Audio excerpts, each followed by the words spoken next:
And I'll share my screen.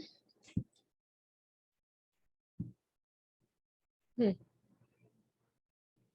may offer for COVID-19 booster vax. Wow. Okay, so we're going to talk about planning houses. In reality, a lot of the planning of enclosures, they either fall on the shoulders of the veterinarians or of the zoo owners. No? I know of a particular zoo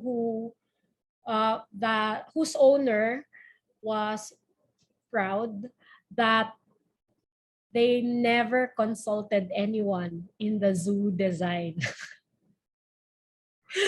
I was so shocked.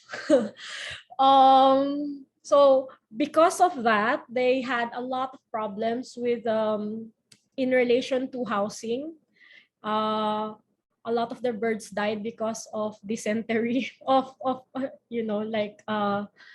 parasitism and things like that. Because as I was going around the zoo, I realized, and one of the keepers told me that they were having problems because all these enclosures did not have drainage systems. So parang box lang siya, ganon. And so it's really important to consider everything that the animal needs when you plan houses. So at the end of the day, for those who took the quiz, the first client is the animal. No? So the animals in our care, those are our first clients.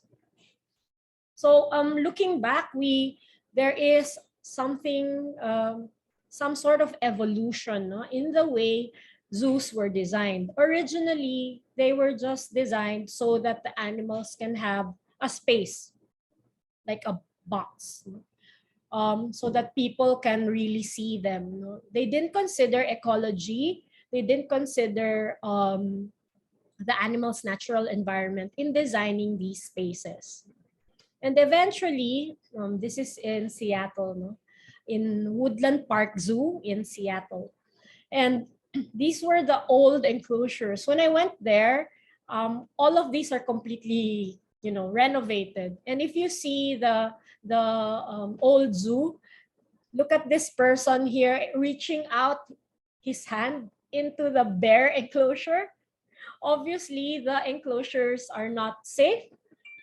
It's not safe for the people. They just, they have a barrier, but people being people, they will go across those barriers. And now this is what it looks like. No, joke yan. Seattle. Yes, this is in Seattle. Yes, this is how things look like there. They really now consider an open space, an area where they can display the relationship of animals between each other and the environment. So as I said earlier, our first clients are the animals. Next are zookeepers because they are there to take care of the animals. And lastly, the visitors. Traditionally, people think when they design a zoo, they think let's maximize the view of the people, no? To see like what the visitors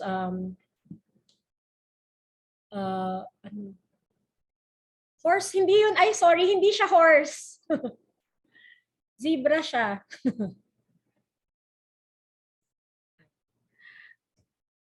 Sandali, hindi ko na matanggal yung chat. I can't see. Anyway, okay, so our clients are animals, zookeepers, and the visiting public. Originally, people would think that if we put animals there for like a zoo, it's really important to see the animals. But then, when designing enclosures, it's somehow anti-intuitive if we design the enclosures for the animals rather than for the people who are visiting. Because the idea is totally at the ends, like polar ends sila yung idea, no? Kasi like for people, it's important for them to see the animals. But for the animals, it's important for them to feel secure. Hence, not seeing people all the time. That's why, so for animals, we need to consider what species they are, their physiological needs. For instance, if it's a time of breeding, no, something like that, their behavioral needs. It's important to consider that they also need refuge, a place to hide. Ito yung sinasabi ko, this is what I was talking about when I say anti-intuitive, because people would think that to show the animals to the public, let's not put hiding places. But in reality, if you put hiding places for the animals will feel secure enough to show themselves, because they know that if they get tired of the public, they have somewhere to go. And then we need to consider space requirements. And if we say space requirements, I know that many people would say bigger, better. But apart from saying a bigger space is better, a better quality space is also better than a bigger space. No? So we need to look at the balance between space or a larger area and the practicality of keeping the area. No? Imagine if you have 2 keepers and these keepers are handling 150 animals between themselves, and the area of the facility is 2 hectares. You will not be able to make sure that everything is spick and span. And at the end, who suffers? The animals. No? And this example is a reality that I faced. No? When I first started working. So I worked as a veterinarian, but because there was only 1 keeper, I also worked as a zookeeper with that other 1 keeper. I didn't have days off. 1 day off. The zookeeper had a day off. And that zookeeper's day off, I did the work on my own for the whole facility. So it's really impractical, no? And that's why we have to consider that the zookeepers are our next clients. And then we need to consider safety of the animals. Enclosures should be designed to keep the animals away from the public, but also to keep the public away from the animals. Because we don't want public giving, cigarettes or food that's not allowed, things like that. And then last but not the least, and I think this is one of the most important, my internet connection is unstable, is the collection plan. A collection plan is a plan of the animals that you would want to keep in a facility, or it's a plan of how many you want to keep of each species, what species you can keep, etc. It's something that we use so that the zoo or the institution can be prepared for whatever animal there is in the collection plan. A lot of zoos in the Philippines do not have this, because they just take in whatever animal they can get, which is unfortunate because many of the personnel involved in keeping these animals do not have an idea how to do so. Walang training, and they don't have prior knowledge of the species before they get the species, because there is no collection plan. Next client are the keepers. We need to make sure that it's easy to maintain the enclosures. They can have access, like some facilities have special access for zookeepers. Syempre, we need to consider the safety of the keepers. There was an enclosure that I encountered where a keeper was attacked by the inhabitants of the enclosure because he couldn't see where all the animals were before he entered. And when he entered, there was this Philippine hawk eagle. They're really vicious, no? That swooped down and grabbed his face. Imagine feeling your tongue against your inner cheek, and instead of feeling mucus, like the mucous membrane, you felt a claw. Because that's what happened. Like he could feel the claw of the animal in his cheek, yeah. And then he he now has 2 earlobes on one ear because of that attack. Because the enclosure wasn't safe. No? And it's really important for people planning these enclosures to include zookeepers in the planning because they're the ones who know the animals. I remember when we used to plan enclosures, we'd ask keepers, the behaviors of the animals. We'd ask the sizes of the grills, and if the hooves can get caught in the grills, etc. And this is important to include them in the design, no? In planning enclosures. And then, of course, we need to consider pest control and proper signages for people to know when it's not safe or for people to know where they can't go. Excuse me. Lastly, our last client is the public. Apart from safety, we have to remember that when we keep animals in captivity, it's also a way to educate the public. So we need to make sure that we keep them properly. Signages play an important role as well because people will tend to read, no? And if the information on the plaque is wrong, then they take that information home with them and spread fake news. This happened in a particular zoo I went to in the Philippines where they were displaying a Varanus bitatawa, which actually was a Varanus marmoratus. They're passing it off as bitatawa because bitatawa was very popular at that time, having been recently discovered. That zoo talaga. Anyway, at the end of the day, visitor experience will enhance the popularity of the zoo, but also make sure that the public not just return to the zoo, but also take something home with them. Feel good ba? Yes, Donella Tan. You raised your hand. Doc, kunwari, Yes. like that, with the Bitatawa, Mm. discovered siya. Is there no, like, executive order, administrative order na hindi mo na siya pwedeng i-exhibit or something like that? Wala bang ganun? Wala. But pero bawal naman kasi humuli ng bitatawa. Yes, Doc. So, Oo. nakakapagtaka lang na they're trying to say na, oh, we have Bitatawa pero bawal naman But pala. it's not bitatawa at all. Yeah, it's not. And the funny thing is, it's the same zoo. It's the same zoo that displays, let's say, cassowaries, where if you look at CITES, the list of the animals that come into the Philippines, there's no cassowary at all that came into the Philippines, according to CITES. If you get what I mean. They're also the same zoo that asked their vet to check 3 crested macaques in their quarantine area. They don't have a quarantine area, and they only have 1 crested macaque, but the vet found 3 in small cages. So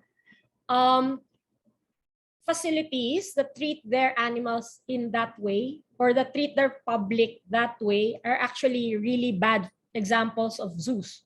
No? Unfortunately, these facilities are in the Philippines.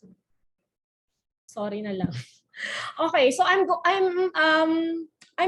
for the next slides, I wanted to show you the places I've been and like the enclosures that are cool, let's say, no, and point out the good features of these facilities, no. So for this is in Busch Gardens in Florida. If you notice the red weights there, those are weights for the doors at the back or the connecting doors, no. So if the red weights are up, it means that the connecting doors are closed. And if the red weights are down, it means that the connecting doors are open. So being conscientious enough to make sure that the keepers can see whether the doors are open or not. The locks in these enclosures are also colored red. so that keepers will not fail to check the locks every time, no, for these animals. Cheetahs are not considered level 1 dangerous animals anyway, so they have limited contact management for them. This zoo, on the other hand, is in Leipzig, in Germany, where they show a natural space for these animals. So natural that the animals also perform natural behaviors. And it's okay because that's what they do, right? But if you notice the tree behind at the background, that's a concrete tree, no? Tree. For aesthetics lang yan. But the tree here at the forefront are fallen trees, no, from they are natural wood, no? Fallen trees siya from the parks. This is an enclosure in one of the chimpanzee centers. This is in Florida. The chimpanzee inside is actually Michael Jackson's chimp.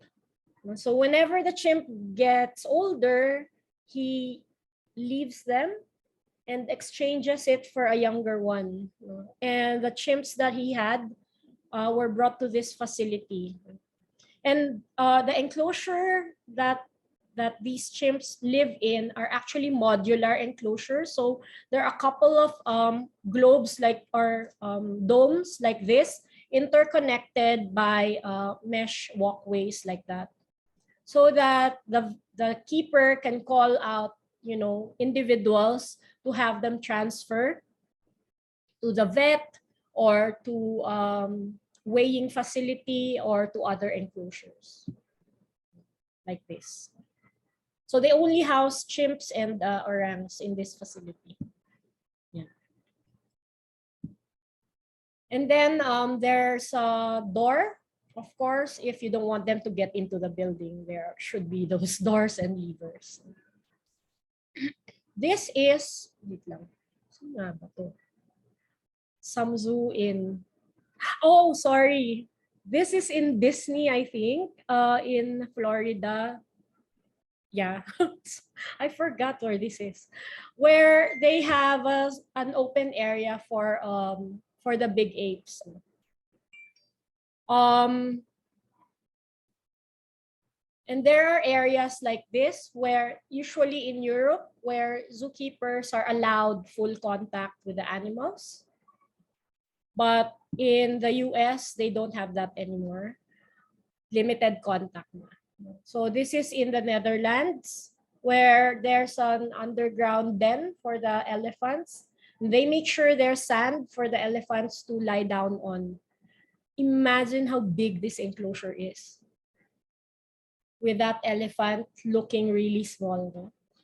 And notice the globe here, mesh globe, where they put the fodder so that they can simulate when elephants grab, you know, leaves off the trees. This is in Chester, I think, where in other zoos, they don't allow full contact. So they have limited contact management for dangerous animals like elephants. Keepers have been known to be sat upon by elephants, no, before. Totoo po yun. This is in Prague Zoo. When I went there about 5-6 years ago, that was their newest facility. This is their elephant complex. These are just the indoor enclosures. The outdoor enclosure is, of course, roomy as well. And because there are recent studies about the use of sand for elephants, all new enclosures of elephants now in US and Europe have sand pits like this. On the other hand, this is in Leipzig Zoo. So I was here.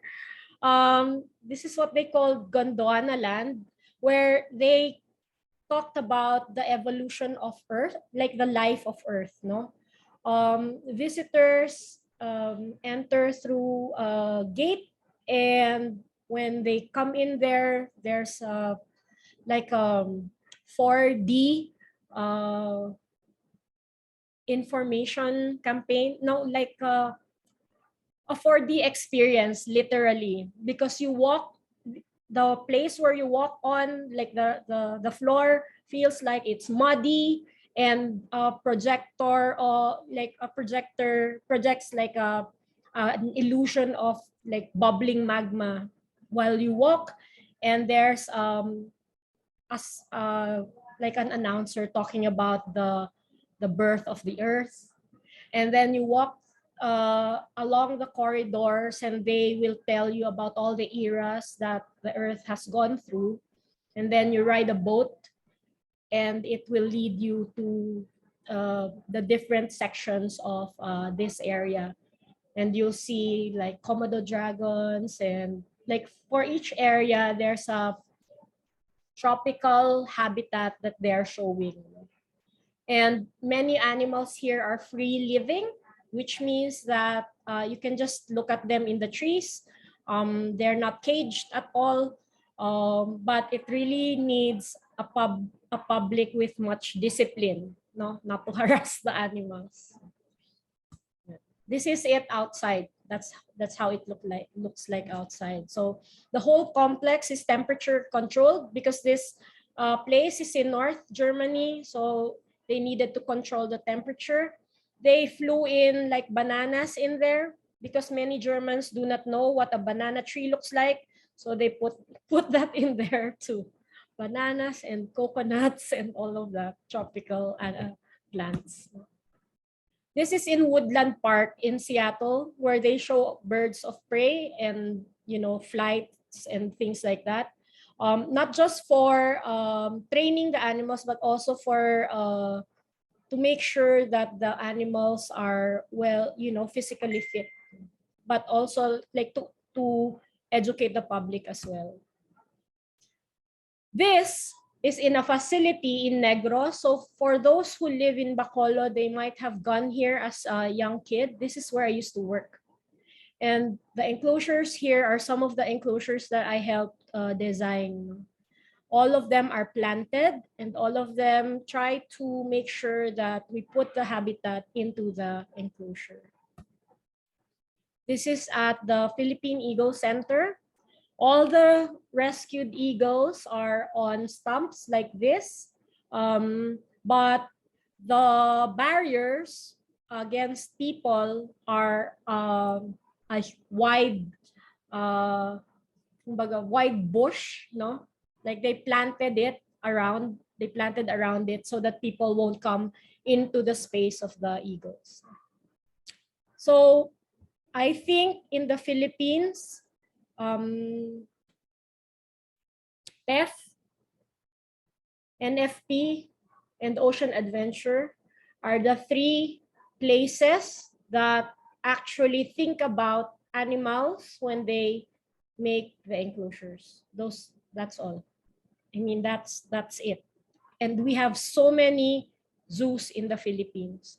So imagine how bad it is, no? In the Philippines in terms of zoo design. And si Puroy with the Philippine eagle. So that's my last slide for enclosures. Our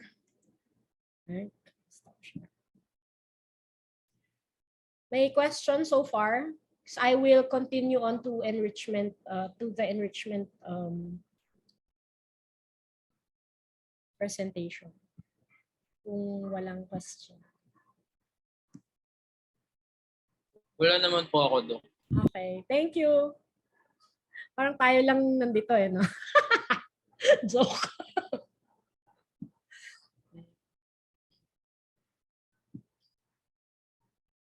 So yung susunod, if you notice, among all the elements that we need, no, for management, I'm really focusing on enclosure design, enclosures and enrichment, because these are the two least developed areas that we have here, and they're often overlooked. kahit na sabihin mo modern zoo, they're always overlooked. So it's really important for us vets. No? Vets are actually the worst people to design enclosures. Engineers, architects, veterinarians are the worst people to design enclosures because they don't know what they're doing. Like vets don't care very much for behavior. We like our enclosures sanitized, diba? Magagawa tayo ng enclosures, madaling linisin, ganyan. Pero we don't consider like the whole yung the needs of the animals as a whole. We need to make sure that all of those things are included when we design enclosures. Okay, next is enrichment. We'll talk about that.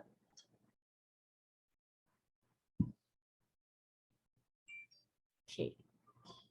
So some years ago, I was asked to come to Bulgaria and Tbilisi in Georgia to help in an environmental enrichment workshop for zookeepers in the region. So I was actually able to go to Russia, no? And Ukraine. Sa Ukraine, I was able to go to Ukraine. And I met many people from that region. And it was very refreshing to realize that we share we share commonalities in terms of animal management. Ang sama ko, but I was a bit relieved that the Philippines is not the only one having problems with animal management. Sama ko talaga.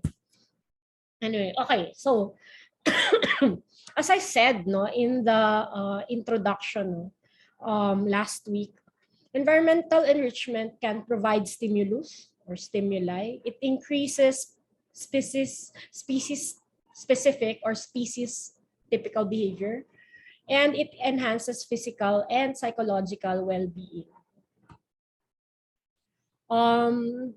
We need enrichment because we need to make sure, especially for animals that we have to release back into the wild, we need to make sure that the normal behaviors, natural behaviors are preserved. This is where our knowledge of wildlife in the field can help in zoo animal management. So whatever the field worker observes in the wild can be applied through management in captivity. So the need for enrichment enhances the animal's behavior by mimicking nature. It also answers behavioral needs. Animals have a tendency to seek for information, and enrichment provides them with this need. Animals also have to have some sort of control in their environment. They need to think about what to do when something comes up. That's contingency. But they also need to be able to predict what will happen if they do something. This is an example of a typical problem in captive facilities. We call it stereotypic behavior. So this is in Tbilisi in Georgia. This Asian elephant is a rescue from the zoo, from a circus. And that's what she does all day. All day. Nagsasayaw lang siya buong araw.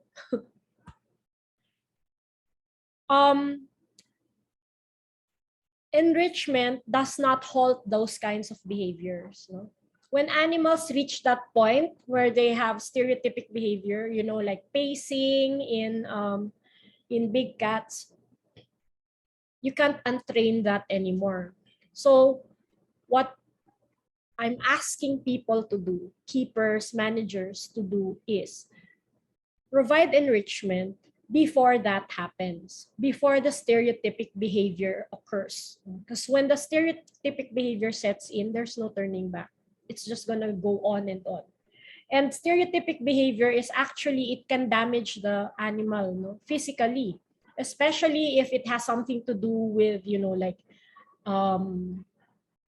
fur plucking, no, hair plucking or feather picking, things like that. It can cause trauma to the feet, etc. No?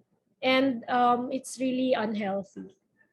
So there are several types of enrichment based on what we provide. No? So there's food enrichment, sensory enrichment, cognitive, which means, of course, they have to figure out how to get to the reward.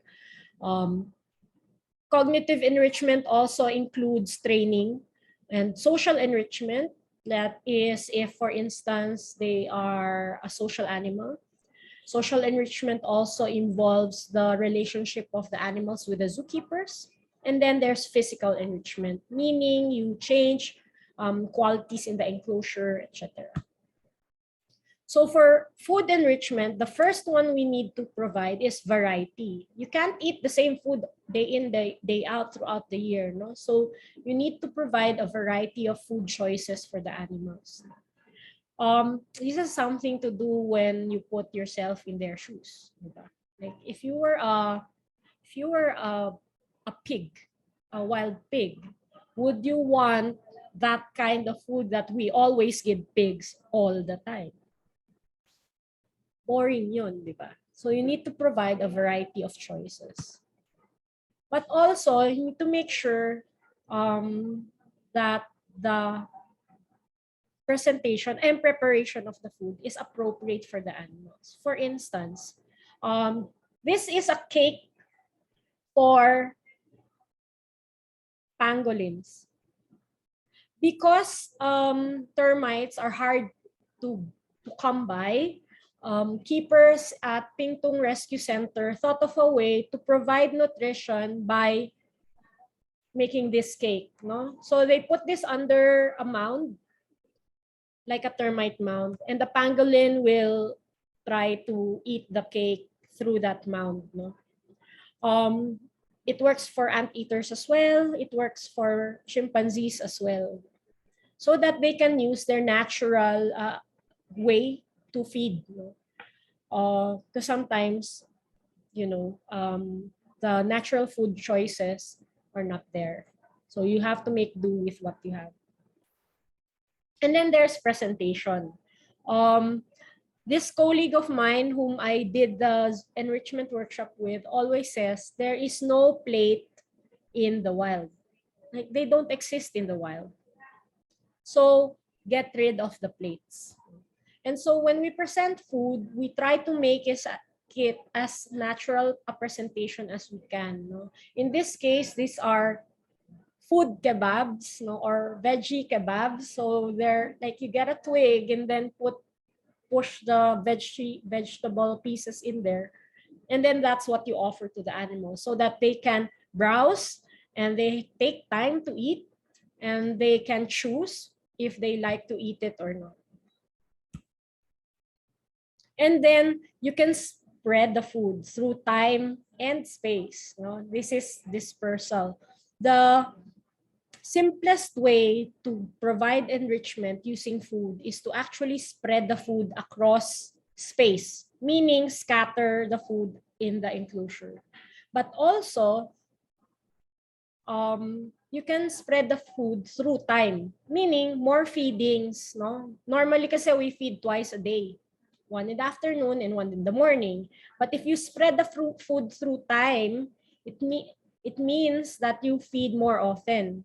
But let's say you spread the food through space, it's also equivalent to giving food more often. Ay, malapit na.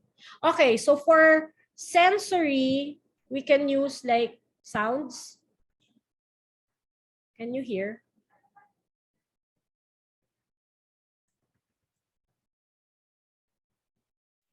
Hindi po, Doc.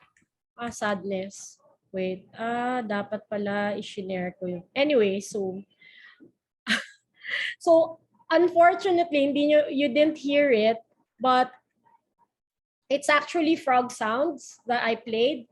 For auditory enrichment, it's important for us to know what those sounds mean that we play, no? Baka aggressive kasi yung sound.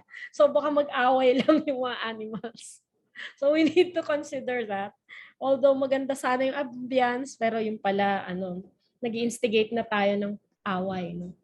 Another sensory enrichment is tactile or olfactory, no? So for animals like bats, fruit bats, and syempre, wild pigs, they use their noses to find food. So an olfactory enrichment is effective for them.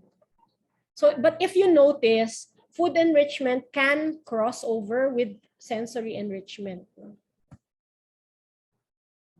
And this is also a kind of sensory enrichment. So we provided the heat, light for this animal so that it can promote movement.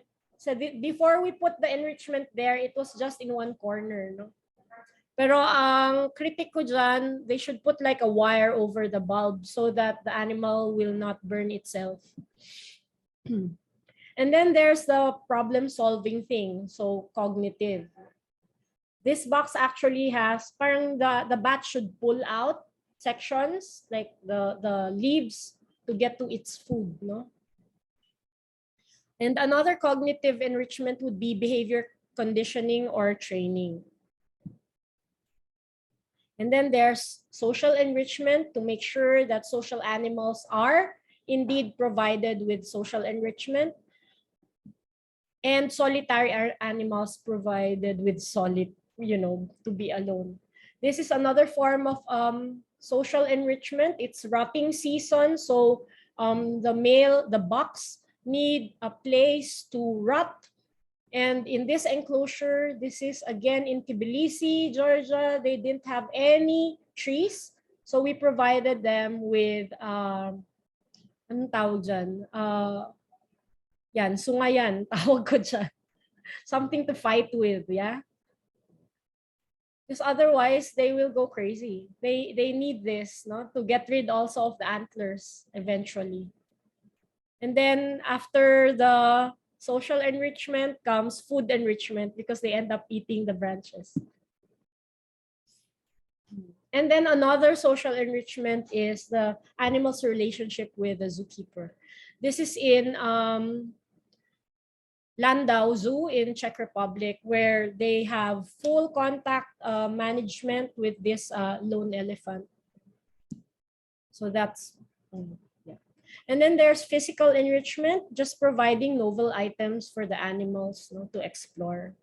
This is actually tiny bits of food in this box that the animal essentially fed off from the box. And it took its time because it didn't know how much food there was inside. So it just kept on playing with the box. And this is another physical enrichment. This llama, is it a llama? I think. Animal na lang. This animal played with this twig for like 30 minutes. Morning yan. And then there's visual barriers. What I mentioned earlier, how anti-intuitive it is. No, we want to show the animal, so we end up taking out the hiding places. But this enclosure originally had nothing inside, and then we put a visual barrier, and the animal felt more relaxed. At the end, it was there, like out in the open, because there was just one strand, like one leaf blade, between him and the glass. That's it. But people can see it. But it looks more relaxed than before we worked on it. So other physical enrichment can be potted plants, furniture, like perching. Those are things. And when we do enrichment, it's really important that it becomes a program, not just a one-time deal. So we need to set goals because enrichment does solve problems, no? And most of the time, the problem is that the animal does not use the whole enclosure.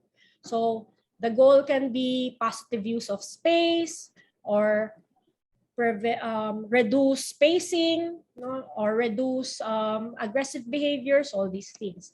And then we plan it. Then we implement like experimental implementation. Then we document what happens, if it's good or not. And we evaluate that project. And then we readjust according to the needs of the animal. And that's what we call spider. No? Okay. So, tamang-tama. If you have questions, please feel free to ask me on the classroom so that we can address these questions later. Kasi mag-156 na. Open na ang modules for this week. I made sure that the deadlines are adjusted for everyone. And the modules are available until December. So that you can pass whenever you can. So yun lang. Salamat ng marami. Michael, kinakain ka ng background mo. Kailangan mo ng ilaw sa harap. Okay? Sana. And then also for anything else, like concerns regarding the class. Yes, Sid? Hi, Doc. Good afternoon po. Hi. Meron po kasi kaming assignment here that says zoo tour. Tapos it says it's due today at 5 p.m. Yeah, it's not graded. It's not graded. Pero kasi wala po siyang wala pong option to submit. Really? Wala po. Okay, I'll check on it. Tsaka hindi din po siya nape-play do. You know what? I adjusted that yesterday and tinanggal nila yung tour because they're open already. It was supposed to be a virtual tour of Jersey Zoo, but then so I changed it. If you notice, it's already in. Saan na tayo? There.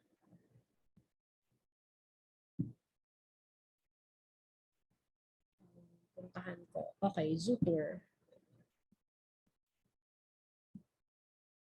It's now a YouTube link to the meerkat exhibit. Hello. Oo. Meerkat exhibit, ano na siya? YouTube link siya. Okay po, Doc. Oo. Ano na siya? Nasaan na ba siya? Doc? Hindi siya graded. Okay po. Don't worry. Hindi siya graded. Ang Tapos, graded natin, yes po, Doc. ang graded natin yung activities na nauna. Okay po, Doc. Na in-adjust na natin yung deadline. Yung enclosure po, Doc, ang deadline Yes. sa December pa po yung deadline. Monday. Hindi, Monday. sa Monday. Okay po. Sige po, Doc. Okay. Thank you. So, Tapos you're may concern welcome. din po kami sa ethics kasi po may deadline po tayo this Friday for ethics. Oo.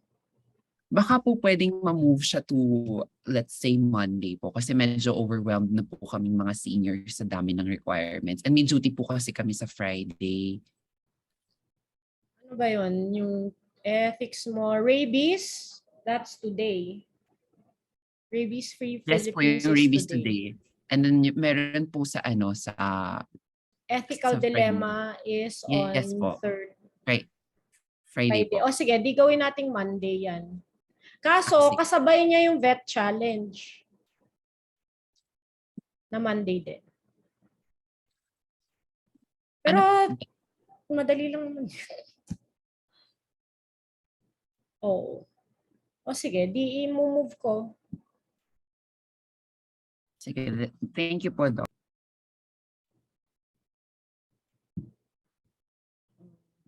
Okay.